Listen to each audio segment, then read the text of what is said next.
warahmatullahi wabarakatuh. Perkenalkan, nama saya Putri Sumati Zulkifila. Saya asal dari Sidoarjo, kelahiran tahun 2000. Tebak sendiri umur aku berapa. Ya, aku lahir pada tanggal 18 Maret 2000. Jadi umur aku sekarang 21 tahun. Saya mahasiswa aktif Prodi Manajemen Dakwah, Fakultas Dakwah dan Komunikasi, Universitas Islam Negeri Sunan Ampel, Surabaya. Ya, mengapa saya memilih jurusan di Prodi Manajemen Dakwah? Karena awalnya itu saya iseng-iseng mau ikut jalur undangan yaitu SPAN PTKIN pas saya SMA.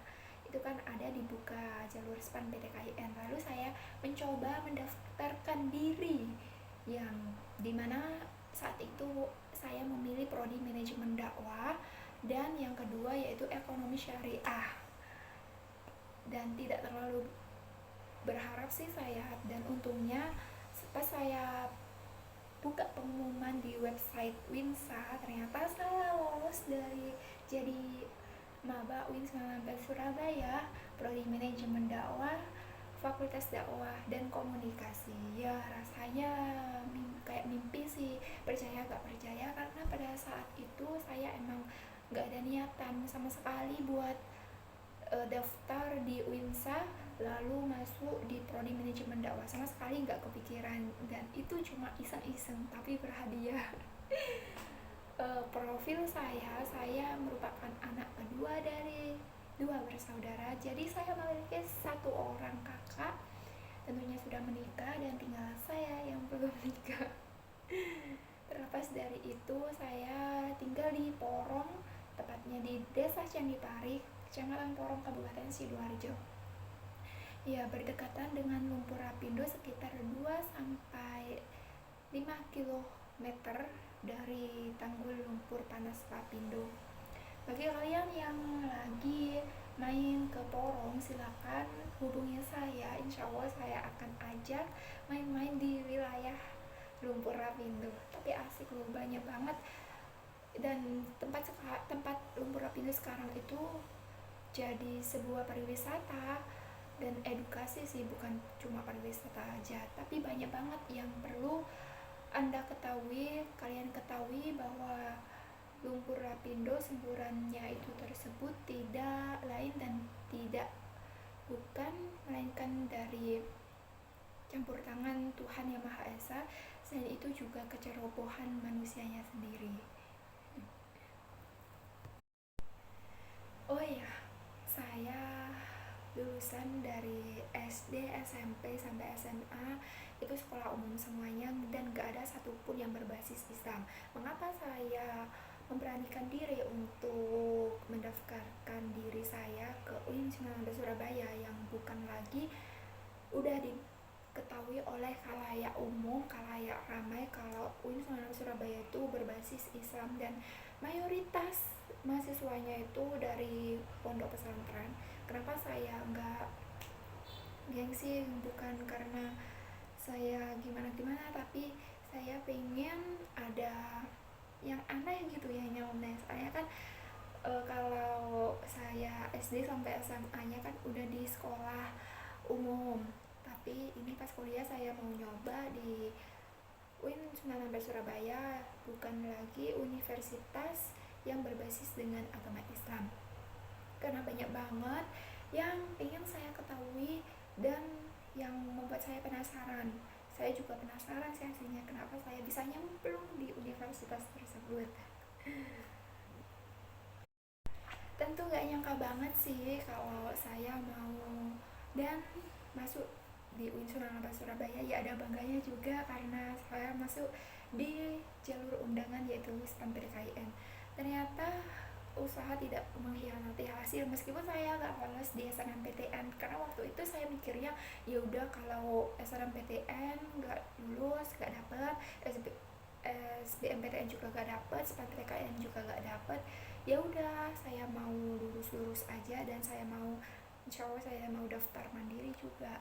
Ternyata Allah berkata lain, dan tidak lain tidak bukan saya masuk di SPAN PTKIN. Jadi waktu dulu itu saya masuk SPAN PTKIN itu Sebelumnya saya sudah daftar SBMPTN, tapi pengumumannya itu sebelum tes SBMPTN, SPAN-PTKIN udah pengumuman kelulusan. Jadi saya buka website UIN Sunan Ampel Surabaya, ternyata saya masuk dan alhamdulillahnya saya keterima di Prodi Manajemen Dakwah. Lalu saya meninggalkan SBMPTN saya yang kurang tinggal beberapa hari, hitungan hari banget udah tes. Ternyata nggak saya masukin karena saya milih UIN Sunan Ampel Surabaya karena lebih tertarik uh, jadi mahasiswa UIN Sunan Ampel Surabaya. Ada menariknya gitu dalam diri saya sendiri, tapi saya juga heran kenapa saya juga lebih memilih UIN Sunan Ampel Surabaya. Kan saya sudah daftar SBMPTN, kenapa kok gak diikutin tesnya padahal udah bayar, tinggal tesnya aja. Kenapa kok saya malah milih SPAN-PTKIN? Di situlah poin pentingnya saya ingin bercerita kepada kalian mengapa saya memilih Sunan Ampel Surabaya, karena banyak banget di sisi ini yang belum saya ketahui, termasuk saya mendapatkan teman-teman dari wilayah pondok pesantren. Saya benar-benar baru sekali ini dapat pengalaman, banyak banget edukasi yang saya dapatkan selama saya jadi mahasiswa di UIN Sunan Ampel Surabaya ini. Dan teman saya juga dari berbagai kalangan satu Indonesia Raya. Dulu kan waktu SMP SMA kan cuma beberapa wilayah aja, bahkan satu kecamatan, satu kabupaten, cuma itu aja kan temannya. Tetapi sekarang udah satu Indonesia Raya dan banyak banget suku-suku yang di sini udah tercampur membaur kayak gitu. Dan bukan cuma suku-suku sih, karena dari teman-teman sekelas saya juga udah datang dari pulau NTT, pulau Sulawesi, pokoknya pulau se-Indonesia udah datang. Bahkan ada juga pertukaran pelajar dari Malaysia. Poin pentingnya yaitu saya sangat berterima kasih kepada Tuhan Yang Maha Esa, diri saya sendiri juga. Alhamdulillah saya dapat mencicipi nikmat yang luar biasa ini, perbedaan yang luar biasa ini. Tapi perbedaannya bukan yang jelek ya, perbedaannya ini mengarah yang ke baik. Dan ini yang dapat saya petik dan dapat saya terapkan di kehidupan nyata setelah saya lulus dari UIN Sunan Ampel Surabaya. Saya berharap saya mendapatkan pengalaman, ilmu, dan banyak wawasan dari sini untuk menyambung hidup dan memberikan warna dalam hidup saya supaya bermanfaat untuk orang lain dan bangsa dan negara. Oh ya, banyak banget yang tanya kenapa sih kok milih UIN sama Surabaya, karena kan di situ kayak ribet banget, harus hafal kayak gini gitu ya.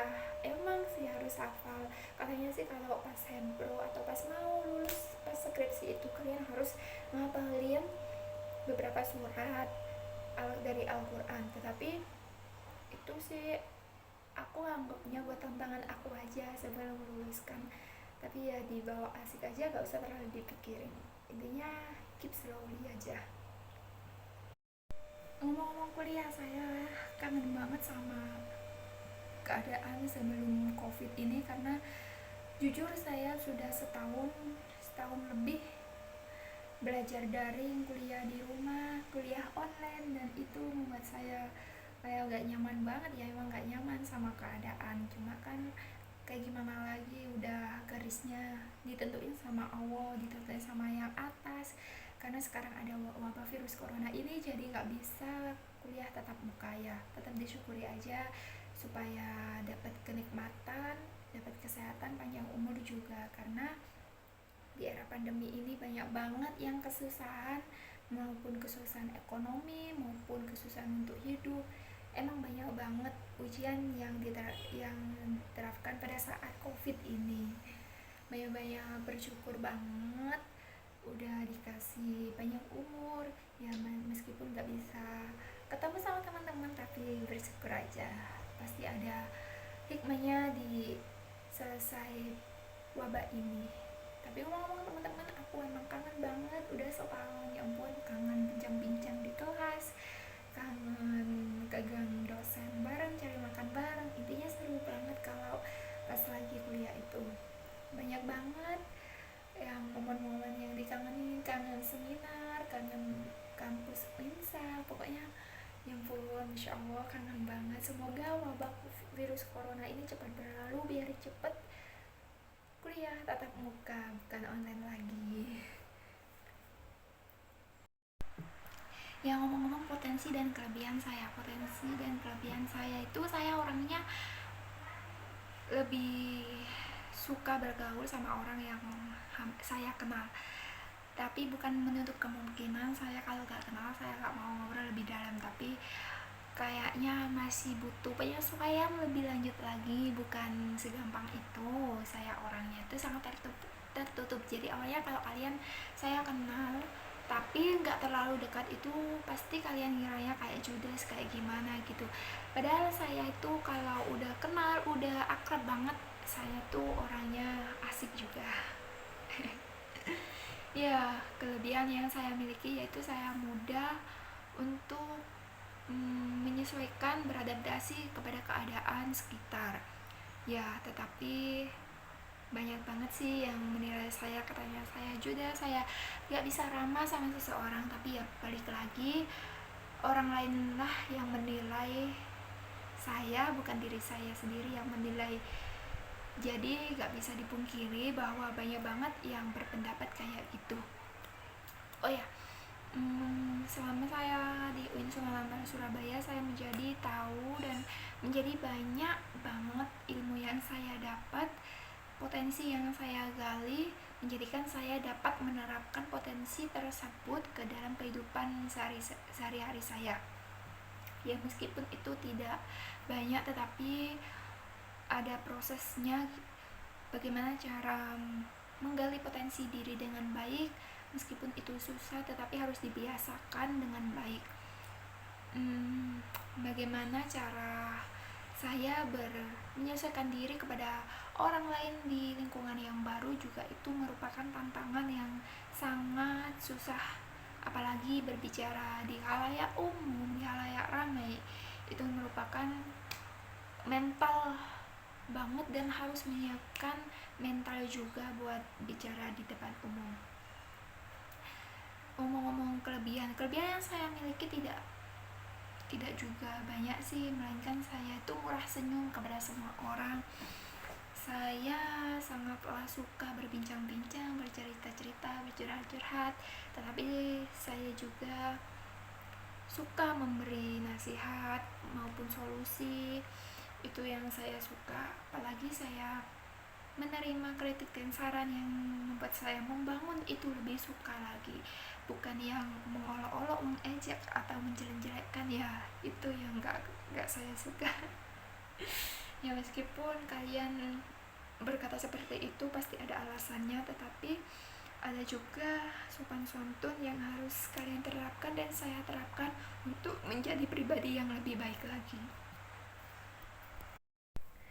Ngomongin potensi yang dapat diambil dalam kuliah sangat banyak banget, bukan cuma ilmu aja, tetapi bergaul dalam berteman juga itu potensi yang luar biasa yang kalian miliki, yang saya miliki. Potensi dalam menghadapi dosen, berbicara dengan dosen dengan sopan santun, dengan berani artinya bukan berani menantang, tetapi berani untuk mengajukan pertanyaan, bertanya kepada dosen, itu sangatlah potensi yang baik.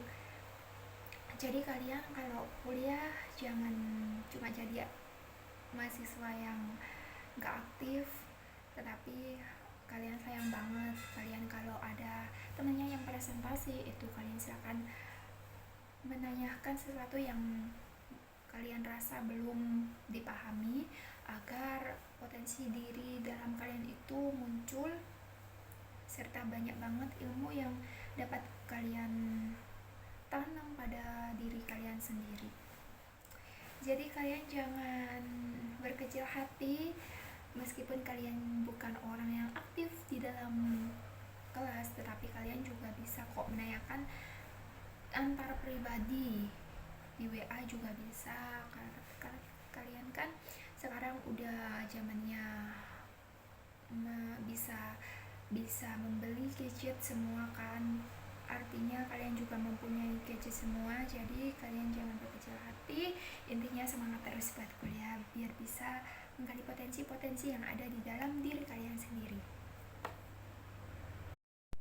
Hal apa yang udah didapat selama mengikuti mata kuliah kepemimpinan?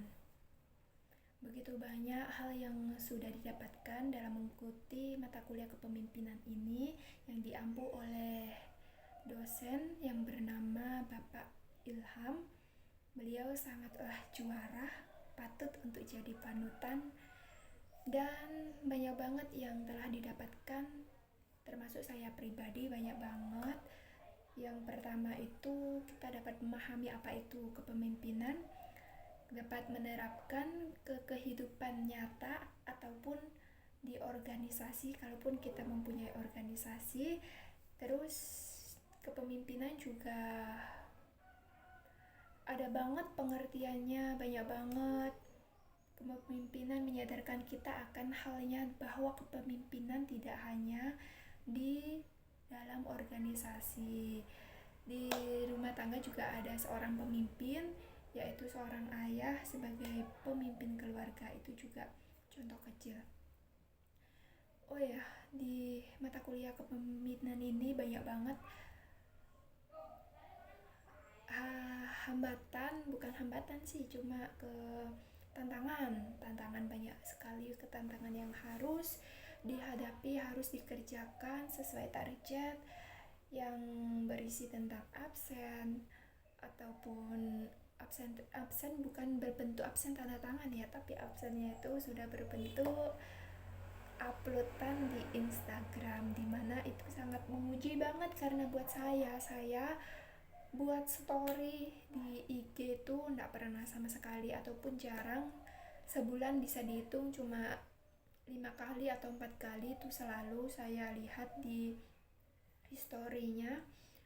Bahkan saya upload di IG aja terakhir itu tahun 2020 Januari. Dan di mata kuliah ini, di kelas ini, saya dituntut untuk setiap pertemuan harus absen, dan absennya adalah mengupload foto dengan caption tentang kepemimpinan yang harus di-tag kepada Bapak Ilham, Winsa, dan Fakultas Dakwah Komunikasi. Ya, itu sangatlah menguji mental sekali karena buat saya pribadi, saya tidak terlalu menyukai posting-posting ke Instagram, kalaupun itu bukan dari mood saya sendiri, mood bagus saya, paling bagus gitu saya upload di feed. Dan ini udah kurang lebih 2 tahun saya belum sama sekali upload foto diri saya sendiri. Pas mata kuliah Bapak Ilham ini saya diharuskan untuk upload foto setiap minggunya. Ya, saya mengakui sih memang gak setiap minggu saya upload foto tersebut karena ada sesuatu dan beberapa hal yang saya tidak mengerjakan itu tersebut, sehingga saya mengebut untuk langsung beberapa postingan karena sudah mendekati UAS, dan saya langsung kebut, langsung setiap harinya itu 2-3 postingan, dan itu saya merasa gak enak sekali sama followers saya. Ya, tentunya itu sebuah tantangan dan pengalaman pribadi buat saya sendiri, buat jejak saya ketika saya nanti sudah tua, nanti saya sudah lulus dari Unsur Surabaya, saya akan mendapat kenang-kenangan bahwa ini loh saya dulu pas waktu mata kuliah kepemimpinan yang diampu oleh Bapak Ilham, saya disuruh untuk absennya luar biasa banget. Absennya bukan sekedar untuk tanda tangan, tetapi absennya harus suruh post atau up feed IG. Ya, meskipun banyak banget sih teman-teman yang mengeluh akan hal itu, tetapi alhamdulillah dijalani aja. Ini berjalan kurang lebih 1 semester, jadi ada 16 postingan. Itu alhamdulillah semua teman-teman sudah menjalankan kewajibannya, menjalankan tugasnya untuk mengupload foto, video, foto dan yang dikasih caption tentang kepemimpinan yang di-tag kepada dosen, universitas, dan juga fakultas. Ini sangat dirindukan sekali kalau saya sudah lulus nih. Ya, terima kasih banyak dedikasinya buat Bapak Ilham juga. Terima kasih sudah mengajarkan tentang percaya diri, kepercayaan diri itu penting banget ternyata. Dari yang dulunya saya tidak pernah posting sama sekali, lalu digencar, bahkan satu hari bisa 2-3 postingan itu bisa. Masya Allah, tabarakallah, ternyata sebegitu pentingnya rasa percaya diri yang harus ditanam di diri kita sendiri agar kelak jadi orang yang dapat memimpin atau jadi sebuah panutan untuk orang banyak. Yang nomor satu, yang pertama harus dimiliki yaitu kepercayaan diri, dan itu emang saya akui sangat penting sekali untuk menjadikan diri sendiri percaya diri. Sangatlah tidak mudah, dan dipercaya sama orang juga sangatlah tidak mudah. Itu semua perlu proses, perlu jam terbang kita bagaimana biar bisa dipercaya oleh banyak orang. Itu gimana caranya, kalian gimana dedikasinya untuk sebuah organisasi. Misalkan kalian ingin mencalonkan ketua atau pengurus inti dari organisasi tersebut, kalian harus melihatkan dedikasi kalian seperti apa, kejujuran kalian seperti apa, kedisiplinan kalian seperti apa, kebaikan kalian seperti apa untuk menjadi seorang pengurus inti atau bahkan seorang pemimpin dari organisasi tersebut. Ya, dari matkul kepemimpinan ini sangatlah banyak hal yang harus dan patut dicontoh dari seorang dosen saya yang bernama Bapak Ilham tersebut. Dia seorang motivator juga, dimana beliau seorang motivator yang sangatlah banyak sekali pengalamannya, mulai dari mengayuh sepeda sampai ke kota-kota bahkan luar provinsi.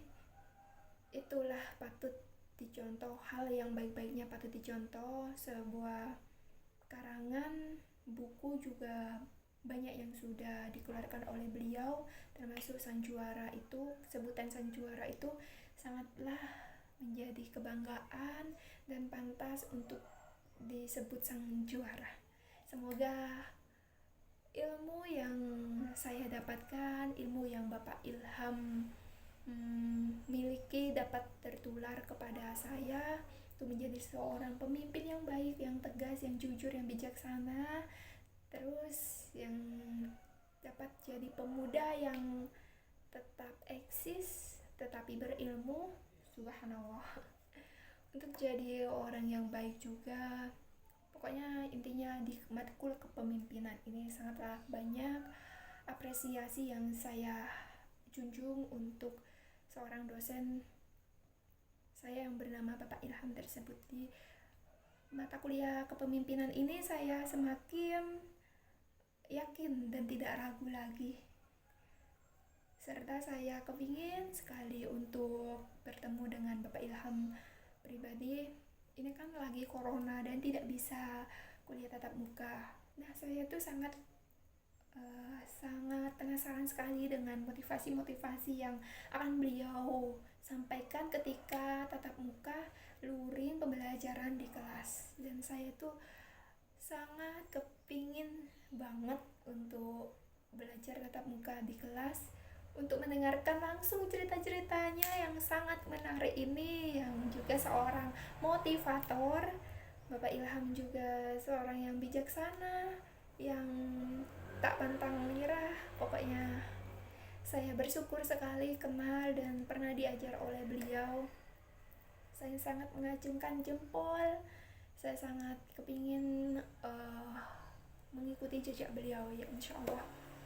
Intinya di mata kuliah kepemimpinan ini saya mendapatkan banyak pelajaran ilmu yang akan dan kemudian hari akan saya terapkan untuk diri saya sendiri, untuk orang lain, untuk anak-anak saya besok kelak. Dan semoga ilmu yang saya dapatkan ini dapat bermanfaat, berkah, dapat diterapkan di mana saja.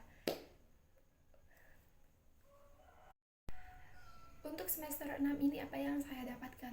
Banyak sekali, Masya Allah, tabarakallah, banyak sekali. Mulai dari ini udah menginjak semester akhir, detik-detik ngerjain skripsi, terus saya juga udah kayak gak kerasa, padahal baru aja kemarin saya mengikuti ospek, dan itu udah 3 tahun yang lalu padahal, tapi masih berasa banget karena ya gak kerasa kalau udah semester 6 dan banyak banget, mulai dari matkul kuantitatif kualitatif itu udah menjurus ke skripsi. Itu perlu banyak banget koreksi dan belajar untuk mengerjakan skripsi, untuk pelatihan mengerjakan skripsi. Meskipun semester 6 ini udah semester terakhir ya, dapat matkul. Semester depan udah ngurusin KKN, magang, sama udah skripsi aja. Ya ampun, kayak rasanya kayak agak percaya ada aja udah semester 6 dan sebentar lagi udah mau lulus, udah mau ngerjain skripsi. Ya, semester 6 ini saya berharap nilai yang keluar, yang saya dapatkan sesuai dengan prediksi saya, sesuai dengan harapan saya, ya yang terbaik, yang sesuai dengan usaha saya saja. Saya nggak minta yang gimana-gimana, intinya saya mensyukuri apa yang telah diberikan. Mungkin itu sudah pantas untuk perjuangan saya di semester 6 ini. Dan meskipun semester 6 ini rasanya suasananya berbeda sekali sama semester 1 sampai semester 4, dimana semester 1 sampai semester 4 itu kan kuliahnya tatap muka, tetapi untuk semester 5-6 ini kan kuliahnya udah daring, udah online, kayak rasanya kayak agak kuliah aja, soalnya kan online. Yang tiap hari saya PP bolak-balik Surabaya, Porong, jadi di rumah aja.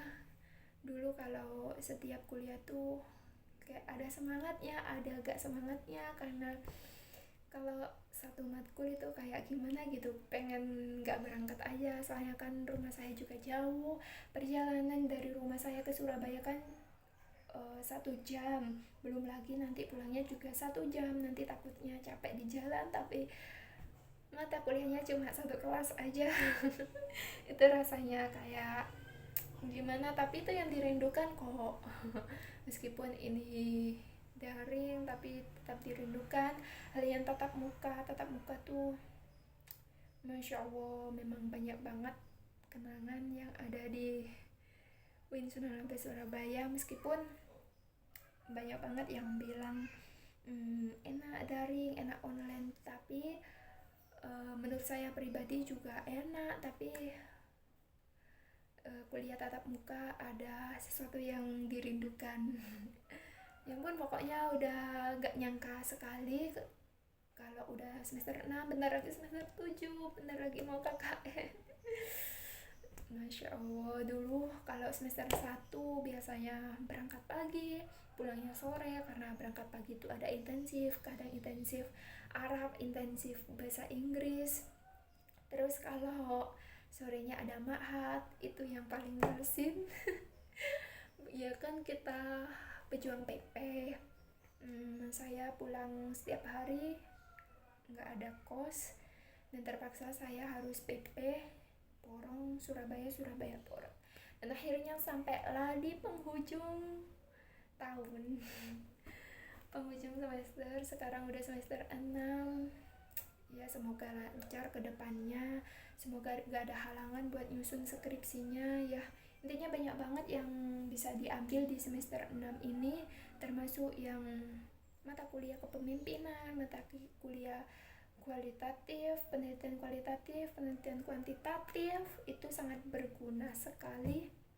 Banyak banget gunanya untuk menyusun skripsi, untuk apalagi kepemimpinan ini sangat dibutuhkan untuk ketika saya melakukan observasi bagaimana lugas saya, bagaimana tanggung jawab saya, bagaimana cara saya menyampaikan pendapat, bertanya kepada yang saya wawancarai. Ya, itu sangatlah melatih public speaking saya. Pokoknya mata kuliah kepemimpinan ini sangatlah penting untuk kalian belajar menjadi seorang pemimpin. Bukan cuma seorang pemimpin sih, ya banyak banget sih manfaatnya, termasuk kalian juga pas observasi itu juga sangatlah penting, karena observasi kan yang ditemui, yang dihadapin bukan teman-teman lagi, melainkan yang dihadapi adalah orang lain, dan bukan termasuk yang wow gitu, karena orang lainnya itu termasuk kayak petinggi perusahaan, petinggi organisasi, petinggi masjid, pokoknya udah banyak banget sesuai dengan fokus yang kita ambil kan pas penelitian itu. Ya intinya kalau kita nggak dikasih ilmu kepemimpinan ini, ya kita nggak bisa deh melakukan observasi.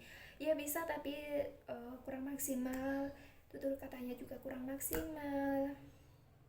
Jadi intinya saya bersyukur sekali sudah memilih matkul kepemimpinan ini, dan juga saya tidak pilih dosen, karena setiap pertemuan pasti dikasih tantangan, termasuk pas saya UAS ini tantangannya Masya Allah tabarakallah, disuruh ceramah atau membuat video selama 1 jam durasinya. Kan itu tantangan banget yang gak akan bisa dilupakan selama seumur hidup, dan buat sebuah kenang-kenangan juga, karena ini loh, aku dulu pas waktu kuliah kepemimpinan disuruh buat video, disuruh ceramah selama 1 jam menghadap kamera.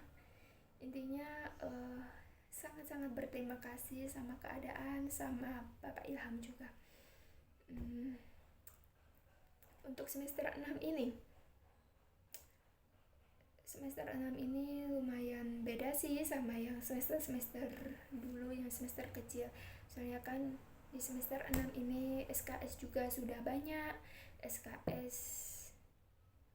Maksudnya SKS yang kita peroleh, yang kita kumpulkan kan semakin banyak lambat tahun. Terus kalau yang semester 6 sendiri SKS-nya nggak seberapa banyak ketimbang yang semester sebelumnya, karena kan udah habis kan mata kuliahnya, dan tinggal kayak yang menjurus ke skripsi aja. Tapi ini bukan berarti SKS kecil, tapi beban gak semakin banyak, ya sama aja, malahan banyak banget beban, banyak banget tugas yang harus diselesaikan, ya deadline terus pokoknya. Terima kasih sekali, terima kasih banyak untuk Bapak Ilham juga untuk semester 6-nya, untuk 1 semesternya, setengah tahunnya. Intinya banyak banget hal yang dapat saya petik, ilmu yang dapat saya terapkan nanti di penghujung saya sudah lulus kuliah, sudah bekerja, sudah berumah tangga. Intinya banyak sekali hal yang harus diterapkan. Semester 6 ini banyak banget juga mata kuliah yang sebelumnya belum saya jumpai di semester kecil itu, semester sebelumnya. Ya emang kan tapi ya soalnya kan udah penjurusan nih mulai semester 5 kemarin. Kebetulan saya ambilnya kelembagaan, jadi fokusnya ke kelembagaan aja dulu, bukan haji dan umrah. Ya intinya semester ini sangatlah menyita pikiran, apalagi di semester ini kan kuliahnya daring, jadi gak bisa semaksimal dulu. Kalaupun memahami materi tidak bisa semaksimal dulu kalau belum ngerti. Ini dijelasin langsung, ya ini dijelasin sih kalau belum ngerti, tapi kan kayak beda aja rasanya, dan kayak ya gak enak lah intinya kuliah daring. Ya semoga wabah virus corona ini cepatlah berlalu, biar semua aktivitas yang uh, dulu semua aktivitas dikerjain, sekarang semua aktivitas menjadi terbelenggu. Semoga aja virus COVID ini segera lenyap dari bumi dan bisa kuliah online lagi, bisa bertemu dengan dosen, pengajar, pembimbing, dengan teman-teman. Pokoknya intinya semoga aja virus COVID ini segera berlalu dan semua pembelajaran langsung diganti online jadi offline atau luring tatap muka. Ya, semoga aja. Ngomongin cita-cita, bukan cita-cita sih, kalian kalau udah lulus mau kemana nih arahnya ya. Seiring berjalannya waktu sih saya ingin jadi pengusaha, tapi sebelum itu saya mau mencari pengalaman terlebih dahulu, itu dengan cara melamar kerjaan di beberapa instansi termasuk di bank atau di Angkasa Pura, di bandaranya juga. Kemarin saya sudah apply lowongan pekerjaan di Lion Air, tetapi itu kemudian saya udah kepanggil sih buat di tes online gitu, tapi di jadwal itu tersebut saya sudah mengikuti, tapi itu kan via Zoom, tapi tiba-tiba laptop saya gak ada suaranya dan saya memutuskan untuk mengakhiri tes tersebut. Dan saya tuh intinya sangat penasaran banget sama pekerjaan-pekerjaan itu, kayak di instansi itu juga sangat-sangat penasaran. Saya orangnya kayak penasaran gitu, pengen nyoba-nyoba, pengen nambah pengalaman juga. Terus banyak banget sih yang saya pengenin. Intinya untuk tahun pertama itu saya mau nyoba ngelamar ke instansi dulu atau ke perusahaan kalau bisa, ya semuanya lah dicobain sebelum saya membuka usaha. Ya sebelumnya saya sudah ada usaha di rumah, kakak saya udah ada usaha, tetapi dan orang tua saya juga untuk menyuruh saya jadi pengusaha aja, tetapi saya bukan nggak mau, tetapi lebih ke penasaran dulu sama kerja sendiri jadi karyawan. Terus pengen banget lah intinya pengen banyak teman dulu, kita kan banyak teman dulu, terus nanti mau kemana-mana, mau kayak gimana mana kan enak gitu, lebih enak aja punya banyak kenalan, banyak channel itu. Pengen banget sih aslinya pengen jadi pengusaha, tapi bentar dulu aku mau skip dulu karena aku mau jadi seorang, ya buruh aja dulu. Bukannya apa, tapi di situ titik itu saya pengen menemukan jati diri saya sendiri, menemukan sebuah, oh ini toh kayak gini toh dunia kerja tuh kayak gini. Sebelum saya terjun ke dunia usaha, saya pengen menjelajah dulu, pengen cari ilmu, pengen cari partner, ya dimana itu pengen selisih-selisihin. Intinya banyak banget sih plus minusnya yang emang saya pengen dari dulu itu kayak apa. Terus banyak banget yang bilang ya udah jadi pengusaha aja enak, nah di rumahnya udah tinggal nerusin. Kebetulan di rumah saya ada usaha wedding organizer, dimana itu ada persewaan tenda pernikahan, terus dekor juga ada, terus sound system juga, dan itu pun kalau saya mau saya akan disuruh pegang. Ya saya bukan gak mau, tapi belum saatnya aja. Saya pengen cari ilmu dulu sebanyak-banyaknya, saya pengen ya berpetualang dulu lah intinya. Ya pengen punya partner, pengen punya ilmu, ya udah intinya udah, bukannya nggak mau sih, tapi emang mau skip dulu aja, pengen fokus cari kerja aja. Ya meskipun dunia kerja itu sangatlah jahat, sangatlah sulit banget, kalian kalau mau daftar kerja, ngelamar kerja tuh gak semudah membalikan telapak tangan. Tapi di situ titik itulah yang aku pengen nyobain, aku penasaran, aku orangnya penasaran banget. Kalau pengen ini ya harus dilakuin kayak gitu. Jadi ya Bismillah aja, nggak disusahkan, dimudahkan oleh Allah Subhanahu Wa Taala untuk mencari pekerjaan yang saya inginkan, yang saya ya pengen banget sih intinya. Apalagi kerja di instansi gitu, pengen banget. Intinya saya mau coba itu dulu, coba usaha dulu lah, usaha sendiri, nggak langsung punyanya orang tua langsung dilanjutin gitu, enggak. Terus ya membantu orang tua juga, pengen nunjukin ke orang tua bahwa iya saya bisa bukan tanpa dia, maksudnya tanpa beliau bukan, tapi saya bisa nih usaha saya sendiri kayak gini. Nanti kalau usaha saya belum maksimal, nanti biar orang tua, dibantu sama orang tua ya, meskipun gak semua sih, tapi ya insya Allah lah yang terbaik aja. Yang penting dapat ridhonya kedua orang tua, ridho, terus pamit kalau mau apapun juga bilang, mau kayak gini, mau ngelamar, mau kesini, mau merantau atau mau kayak gimana, intinya bismillah aja dulu yang penting mah. Nanti urusan kayak gitu, urusan keterima atau gak keterima ya insya Allah diserahin aja kepada yang kuasa, kepada yang di atas, yang memberikan kenikmatan, memberikan kehidupan ya, intinya kayak gitu aja dulu. Dan semoga aja kelulusan saya ini mudah dan dipercepat insya Allah. Maksudnya bukan dipercepat apa, maksudnya kan target saya tuh kuliahnya 3,5 tahun ya, insya Allah lah dipermudah.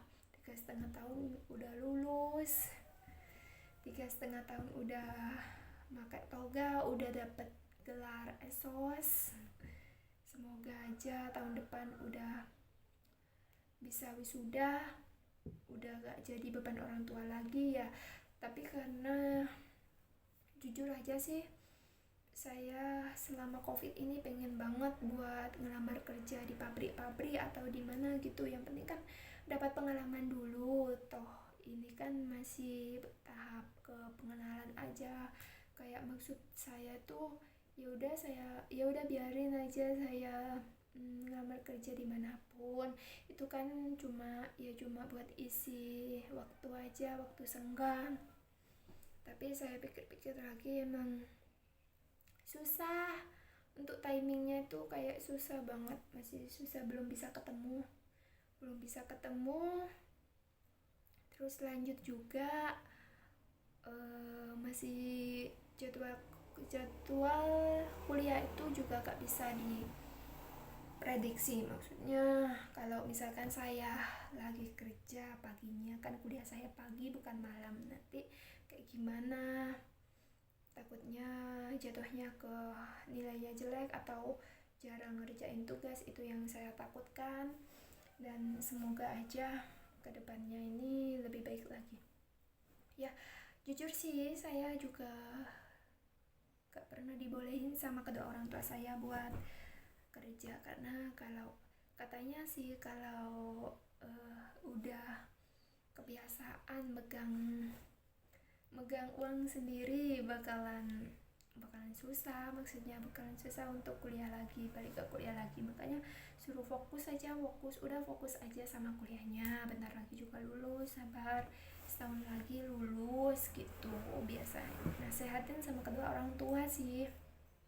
Terus juga meskipun saya maksa buat udah mau kerja ya, kerja apa juga, meskipun di era pandemi kayak gini kan nggak gampang gitu loh cari kerja, apalagi yang buat lulusan SMA, ijazah SMA cuma mikir 2 kali aja. Di pandemi ini juga banyak yang di PHK, mau ngelamar kerja di mana, pabrik juga banyak yang di PHK, banyak yang diliburin, dan kayak gimana ya intinya udah banyak-banyak bersyukur, gak dibolehin buat kerja dulu, disuruh fokus aja sama kuliah, fokus fokus fokus, besok kalau mau kerja pas lulus aja katanya.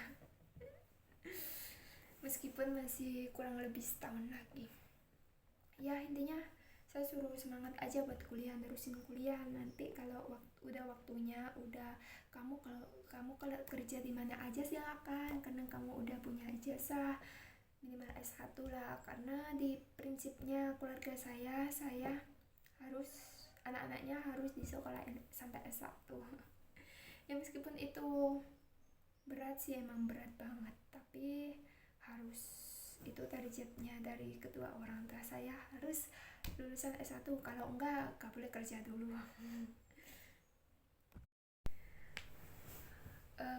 Selama ini saya mengikuti organisasi apa saja? Ya selama ini saya mengikuti beberapa organisasi, tetapi kalau organisasi kampus saya tidak ikut karena ada kendala di waktu dan tempat tinggal juga. Saya kebetulan PP Sidoarjo Surabaya, jadi saya putuskan untuk tidak mengikuti organisasi apapun di kampus, tetapi di rumah saya ada organisasi remaja masjid dan juga organisasi IPPNU. Kebetulan saya sendiri menjabat jadi bendahara, tetapi juga terhalang oleh waktu juga, karena kan di kuliah ini saya biasanya nggak pernah pulang pulang tepat waktu ya, bukan tepat waktu, maksudnya kayak gak banyak waktu gitu buat ngurusin organisasi-organisasi ya. Terpaksa saya melimpahkan jabatan saya kepada anggota lain untuk bisa menggantikan saya agar bisa lebih efektif lagi mengurus sebuah organisasi.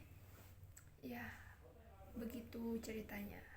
Untuk Karang Taruna sendiri saya tidak pernah, dan kebetulan di desa saya juga tidak ada organisasi Karang Taruna, adanya cuma remaja masjid sama IPPNU. Oh ya, kalau IPPNU tuh selalu banyak program-program yang sering diadakan, bukannya sering diadakan ya, emang harus dihandle sama anggota IPPNU untuk membantu kelancaran acara tersebut, karena acara tersebut telah membawa nama baik desa ya, termasuk acara takbiran, Idul Adha, dan banyak lagi.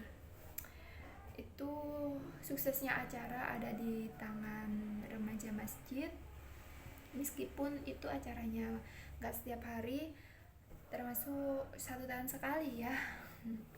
Ya emang harus sangat antusias banget untuk kita sebagai panitia acara tersebut. Untuk acara tersebut sih biasanya langsung bergerak di dalam masyarakat, langsung menyebur ke dalam masyarakat, maupun itu meminta sumbangan atau donatur atau yang lain-lain, pokoknya langsung berurusan dengan masyarakat. Jadi acara tersebut sangatlah transparansi, nggak ada yang ditutup-tutupin, nggak ada yang dirahasia-rahasiain, intinya semuanya untuk kebaikan bersama atau kesejahteraan bersama. Oh ya, nggak lupa juga untuk membersihkan masjid juga. Ya sering sih kalau mengadakan rapat gitu, rapat mingguan atau bulanan gitu, sering juga bebenah masjid. Terus juga ada sebuah ruangan kecil di atas untuk menyimpan barang-barang IPPNU atau remaja masjid. Kebetulan di desa saya tidak terlalu banyak anak muda yang aktif dan kreatif untuk membangun desa-desa, jadi desanya itu kayak desa mati gitu, bukan desa gak maju ya. Maksudnya gak ada yang ngerawat gitu, anak muda-mudanya itu pada sibuk sendiri, sibuk masing-masing ya, sibuk kerja, sibuk kuliah, sibuk sekolah ya, intinya gak ada yang nerusin gitu. Yang dulunya itu udah jaya-jaya, terus yang senior itu kan udah pada pensiun atau udah ada yang nikah, ada yang punya anak, jadi kan udah lepas tanggung jawab, dan gak ada yang nerusin gitu, jadinya beberapa list kegiatan yang sebelumnya aktif menjadi mati dan kurang aktif atau mati. Untuk yang bebenah desa, untuk yang mengadakan acara 17-an itu malah bukan remaja masjid atau Karang Taruna tetapi masyarakat atau tokoh-tokoh desa yang terdiri dari bapak kepala desa, bapak pamong, bapak RT, ya malah orang tua yang disuruh aktif untuk membangun desa. Anak mudanya pada kemana aja ya, itu PR sangat besar sekali. Hal tersebut juga harusnya dapat dipecahkan oleh kepala desa, gimana cara agar anak-anak desa dapat berkegiatan, dapat menata desa ini, membantu menata desa ini supaya menjadi lebih kreatif, kampung kreatif. Gimana mencari anak remaja yang suka mendekor-dekor atau suka membantu sesama, itu sangatlah penting dan itu jarang sih dilakuin sama tokoh-tokoh desa, termasuk bapak kepala desa atau yang lainnya. Itu sangatlah jarang kalau di masa sekarang ini. Dan juga kalau di desa saya sangatlah minim kegiatan, maupun itu kegiatan lomba-lomba, kegiatan di hari raya itu sangatlah minim. Apalagi di kegiatan 17 Agustus kan biasanya rame tuh, kampung-kampung sebelah pada ngadain lomba voli, lomba makan kerupuk, lomba apapun, pokoknya itu seru banget, seru-seru. Kalau lihat desa lain, desa tetangga itu seru, terekam gitu. Tapi kalau di kampung saya kebetulan sepi banget, bahkan biasanya itu nggak ada selama covid ini ditiadakan. Untuk terekam juga yang ngadain RT setempat sih, bukan remaja masjid atau Karang Taruna. Bahkan biasanya kalau 17 Agustus itu per RT lebih aktifnya itu per RT, kayak per RT itu ngadain acara sendiri-sendiri, kayak acara lomba gitu ya. Cuma satu RT, cuma misalkan RT 10 ngadain lomba voli, ya udah RT aja, antar RT, nggak satu kampung, satu desa gitu terekam antar desa, nggak, cuma antar RT. Dan itu pun beberapa RT, bukan semua RT ya, cuma ada beberapa RT aja. Terus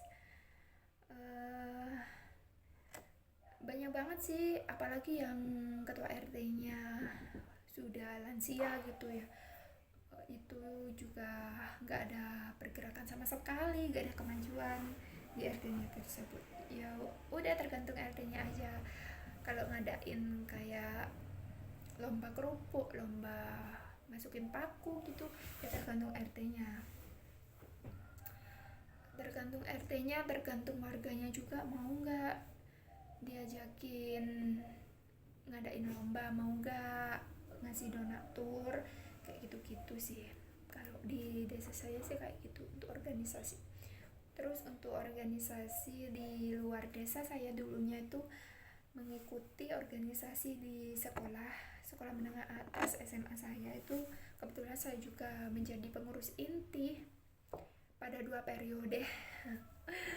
Alhamdulillah, kayak gak nyangka banget, karena dengan saya kayak gini saya dipercaya menjadi seorang pengurus inti. Ya, saya masuk di organisasi Si Kerohanian Islam. Apa itu Si Kerohanian Islam? Organisasi tersebut mengapung dan berdiri kayak organisasi IPNU IPPNU, tapi keberadaannya ada di sekolah, kayak gitu. Organisasi Islam yang ada di sekolah ya. Lumayan sih, saya dapat 2 periode, 2000 berapa lupa saya, 16, 17, 18 kalau gak salah. Insya Allah tahun segituan, saya lupa soalnya. Alhamdulillah saya dipercaya 2 periode menjabat sebagai bendahara. Awalnya ya gak nyangka, karena saya kan ya gak seberapa aktif orangnya, ikut ya mau ikut aja. Ya menyenangkan sekali sih karena saya ikut organisasi tersebut itu cuma coba-coba, semuanya tuh cuma cuma kebetulan dalam hidup saya ini, gak ada yang saya tekuni, gak ada yang saya niati kayak gitu. Tapi bukan berarti saya masuk di organisasi tersebut nggak niat ya. Ya kalau udah kejebur ya udah diniatin aja, di bawah santai. Ya sangat, pengalamannya sangat berharga sekali karena di situ saya diajari untuk ngomong, bisa ngomong di depan umum. Kalau rapat mingguan kan biasanya ada yang mimpin rapat tuh, biasanya tuh dibagi, setiap pertemuan itu 2 orang, kadang ketua sama bendahara, terus wakil ketua sama sekretaris, dan seterusnya kayak gitu ya. Jadi itu merupakan suatu pengalaman yang sangat-sangat tidak pernah saya lupakan karena itu sangat menarik banget. Apalagi kalau lagi ada acara itu kan biasanya kayak acara Idul Adha atau Idul Fitri atau kayak 1 Muharram gitu, biasanya diadain lomba-lomba peringatan hari besar Islam, itu selalu mengadakan lomba. Dan setiap lombanya tuh biasanya ada ketua pelaksana, dan saya berkesempatan pernah berkesempatan untuk menjadi kepala pelaksana. Dan itu sangatlah menyenangkan karena yang ditemuin bukanlah teman-teman lagi, tapi kesana kesini nyari tanda tangan guru, kepala sekolah, sisi pokoknya seru banget ya. Emang sih, apalagi tuh acaranya besar, satu sekolah kan, satu sekolah ngadain acara gitu, terus acaranya di aula, terus ya pokoknya seneng banget. Terus mikir-mikirin pernak-perniknya kayak gimana, terus rundown makanan, hadiah, grand prize gitu. Duh pokoknya yang dikangenin itu, yang meskipun pusing-pusing ya gak pernah pulang pagi, selalu pulang sore atau bahkan malam, karena kan biasanya kalau ada acara itu sibuk banget kan, sibuk dekor aula atau gedung, masang spanduk, terus pokoknya bagi per kelas, pokoknya sibuk sibuk banget. Tapi itu yang menjadi suatu pengalaman yang gak bisa saya lupakan di hidup saya. Seru sih. Terus saya tekuni sampai, oh ya, setiap hari Jumat itu biasanya pembacaan Yasin dan tahlil, dan itu ya ampun, awalnya saya kayak malu gitu kan. Setiap hari Jumat itu uh, anggota Sikronan Islam itu kayak memimpin gitu, memimpin tahlil di kelas-kelas. Itu diajak kelas kelas 1, 2, 3, misalkan saya kelas 1 terus disuruh mimpin kelas 3, kan gimana, itu kan perlu mental banget sih. Ya ampun, ya mental malu, mental berani ya. Ya ampun, Masya Allah diuji banget mentalnya. Apalagi kalau di dalam kelas itu rame banget, gimana bisa mengondisikan kelas tersebut jadi aman, terus bisa mengikuti tahlil dengan, ya dengan mengikuti tahlil dengan ini apa, dengan khusyuk. Itu merupakan tantangan banget bagi saya dan teman-teman. Awalnya sih kayak udah mau ini aja, mau kelar aja, udah gak jadi anggota SKI lagi gitu. Tapi ya sayang banget karena di SKI itu bisa kenalan sama anak-anak di lain kelas, maksudnya lain jurusan gitu. Pokoknya seru banget, seru, bisa dibaan bareng, sholawat bareng. Dan setiap 1 bulan sekali itu biasanya ada makan-makan bareng, itu namanya safari zikir. Safari zikir itu diadakan di rumah anggota SK itu secara bergantian. Jadi serunya tuh di situ, biasanya tuh saling canda tawa gitu. Intinya seru banget. Mungkin Sampai sini dulu apa yang bisa saya ceritakan, pengalaman saya dari mulai kuliah, SMA, atau pengalaman sehari-hari saya, cerita sehari-hari saya. Intinya saya bangga mempunyai dosen Bapak Ilham. Saya bangga pernah diampu oleh dosen sang juara ini.